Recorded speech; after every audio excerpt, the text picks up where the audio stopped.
سوائے مکہ اور مدینہ کے۔ اس کے بعد آپ صلی اللہ علیہ وآلہ وسلم نے فرمایا کہ لوگوں یہ یثرب ہے یعنی مدینہ۔ دیکھو میں تمہیں نہیں کہا کرتا تھا کہ دجال نہ شام کے سمندر میں ہے اور نہ ہی یمن کے سمندر میں، بلکہ اپنے ہاتھ سے مشرق کی طرف اشارہ کر کے آپ نے 3 مرتبہ فرمایا کہ دجال مشرق میں ہے، دجال مشرق میں ہے، دجال مشرق میں ہے۔ اس حدیث مبارکہ کے اندر ہمیں دجال کی ایگزیکٹ لوکیشن کی طرف اشارہ کیا گیا ہے کہ وہ مدینہ کے مشرق کے اندر کسی ویران جزیرے کے اندر قید ہے۔ سو چلیں مدینہ کے مشرق کے اندر تمام اہم ترین جزیروں کی کھوج کرتے ہیں اور اس کے لوکیشن کا پتہ لگانے کی کوشش کرتے ہیں۔ مدینہ کے ساتھ مشہور عربین سی موجود ہے جہاں سے حضرت تمیم داری کا یہ جہاز روانہ ہوا تھا۔ اس سمندر میں 4 اہم ترین جزیرے آتے ہیں۔ انڈیا میں لکشدویپ آئلینڈ، مسیرا آئلینڈ جو کہ عمان میں ہے، سکوٹرا آئلینڈ جو کہ یمن میں ہے، اور آخری ہے پاکستان کا استولا آئلینڈ۔ حدیث مبارکہ میں یہ واضح ہے کہ دجال نہ شام میں ہے اور نہ ہی یمن میں، لہٰذا ان 4 میں سے اب 2 جزیرے باقی رہ گئے، انڈیا کا لکشدویپ آئلینڈ اور پاکستان کا استولا آئلینڈ۔ تو اب یہ ڈیسائیڈ کیسے ہوگا کہ ان دونوں آئلینڈ میں سے دراصل وہ آئلینڈ تھا کون سا؟ رسول اللہ صلی اللہ علیہ وآلہ وسلم نے مدینہ سے مشرق کے جس طرف اشارہ کیا تھا، اگر ہم اس سے ایک سیدھی لائن کھینچیں تو آپ یہ جان کر حیران رہ جائیں گے کہ یہ اور کوئی نہیں بلکہ پاکستان کا استولا آئلینڈ ہی بنتا ہے، کیونکہ انڈین آئلینڈ اس لائن سے کافی دور ہو جاتا ہے، جیسا کہ آپ میپ میں دیکھ سکتے ہیں۔ جیسا کہ اوپر حدیث کے اندر ہم نے جانا کہ اس آئلینڈ پر ایک مندر بھی موجود تھا جو کہ رسول اللہ کے زمانے یعنی 1400 سال سے بھی پہلے کا اس آئلینڈ پر موجود تھا۔ لہٰذا اپنے شک کو یقین میں بدلنے کے لیے ہمیں اس آئلینڈ پر ایک ایسے ہی مندر کو تلاش کرنا ہوگا، لیکن انڈیا کے اس آئلینڈ پر ایسا کوئی مندر موجود نہیں، پر ہاں پاکستان کے استولا آئلینڈ پر یہ آج بھی موجود ہے۔ جی ہاں، یہ مشہور کالی ماتا کا مندر ہے جسے تباہی پھیلانے والی خطرناک اور خوفناک قسم کی دیوی ہندوؤں کے عقیدے کے اندر مانا جاتا ہے۔ اس کے بھی جسم پر بہت زیادہ بال موجود ہیں، بالکل وہی حلیہ جیسا کہ جساسا کا تھا۔ اور یہ مندر بھی یہاں پر کچھ 100 سال پہلے نہیں بنایا گیا بلکہ آج سے 2000 سال پہلے کا یہ یہاں پر موجود ہے، یعنی رسول اللہ صلی اللہ علیہ وآلہ وسلم کے زمانے سے بھی 600 سال پہلے کا۔ تو کیا یہ سب کچھ محض اتفاق ہو سکتا ہے؟ بالکل نہیں، بلکہ یہ کنفرم ہے کہ یہ وہی جگہ تھی جہاں پر حضرت تمیم داری کی دجال اور اس کے ساتھی جساسا سے ملاقات ہوئی تھی، اور دجال کے پوچھے گئے سوالوں کے مطابق جو بھی نشانیاں اس نے بیان کی، یعنی بیسان کی کھجوروں، تبریا کے جھیل اور گولان کی پہاڑیوں سے متعلق، وہ سب کی سب نشانیاں پوری ہو چکی ہیں، اور شاید اب تک یہ دجال وہاں سے آزاد بھی ہو چکا ہے مگر ابھی تک دنیا کے سامنے نہیں آیا۔ یہ سب نشانیاں آخر کیسے پوری ہو چکی ہیں، آئیے ذرا جانتے ہیں۔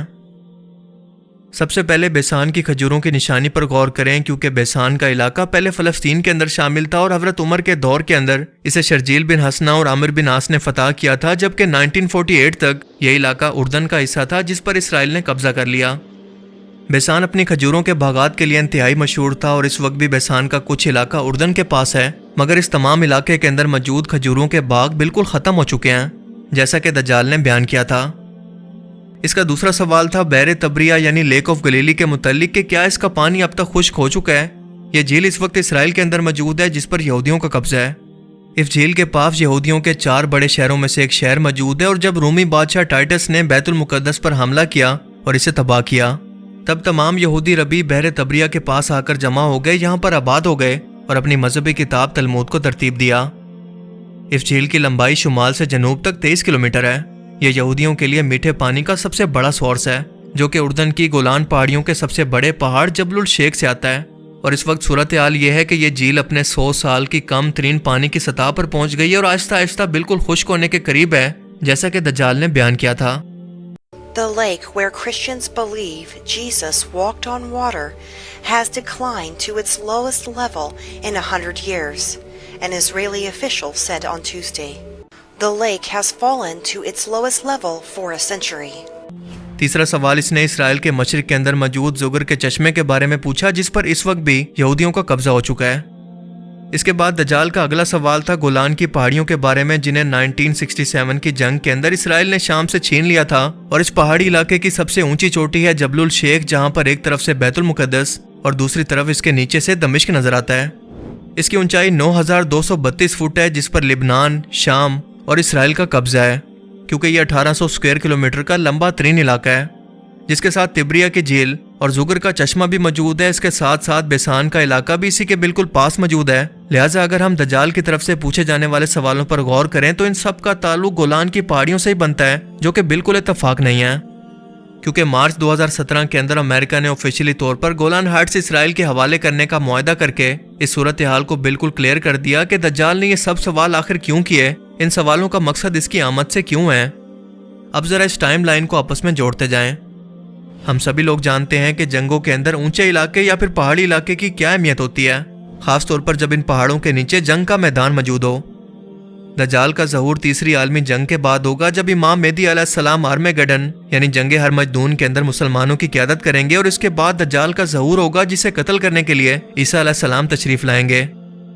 بائبل کے مطابق اس جنگ کا میدان اسرائیل کے مغرب کے اندر اسی گولان ہائٹ کی پہاڑیوں کے میدان کو بتایا گیا ہے، اور حق و باطل کے اس جنگ کا ذکر احادیث مبارکہ کے اندر بھی موجود ہے۔ اسرائیل نے گولن ہائٹس پر قبضہ کر کے اس جنگ کی تیاری شروع کر دی اور صرف اپنے مسیح دجال کے انتظار میں ہے کہ وہ کب دنیا کے سامنے ظاہر ہو کر اپنی خدائی کا اعلان کرے اور یہودی قوم کی بادشاہت کو سنبھال کر مسلمانوں کے خلاف جنگ کرے۔ اور اب آپ کو سمجھ جانا چاہیے کہ کیوں اس وقت عالم کفر پوری دنیا کے مسلمانوں کے خلاف ایک یونائٹڈ نیشن کا بلاک بنا کر اس جنگ کی تیاری مکمل کر چکا ہے، مگر ہم لوگ ابھی تک اسی غفلت کے اندر ہیں۔ ان حالات اور نشانیوں سے اب اندازہ لگانے کی کوشش کریں کہ اس آخری زمانے کے اندر آخر کتنا وقت باقی ہے۔ میری ذاتی رائے کے مطابق آدھی صدی یعنی 40 یا 50 سالی قیامت آنے کے اندر اس وقت باقی ہیں۔ موجودہ حالات و واقعات کو دیکھ کر یہ میرا اندازہ ہے، جو کہ صحیح بھی ہو سکتا ہے یا پھر غلط بھی، کیونکہ قیامت کا اصل علم صرف اور صرف اللہ تعالیٰ کے پاس ہی ہے۔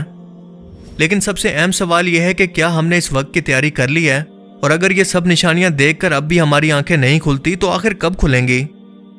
اللہ تعالیٰ ہمیں سمجھنے کی اور نیک عمل کرنے کی توفیق عطا فرمائے، آمین۔ مجھے امید ہے کہ اس ویڈیو سے آپ کو بہت کچھ نیا جاننے کو ملا ہوگا اور یہ ویڈیو آپ کو پسند آیا ہوگا۔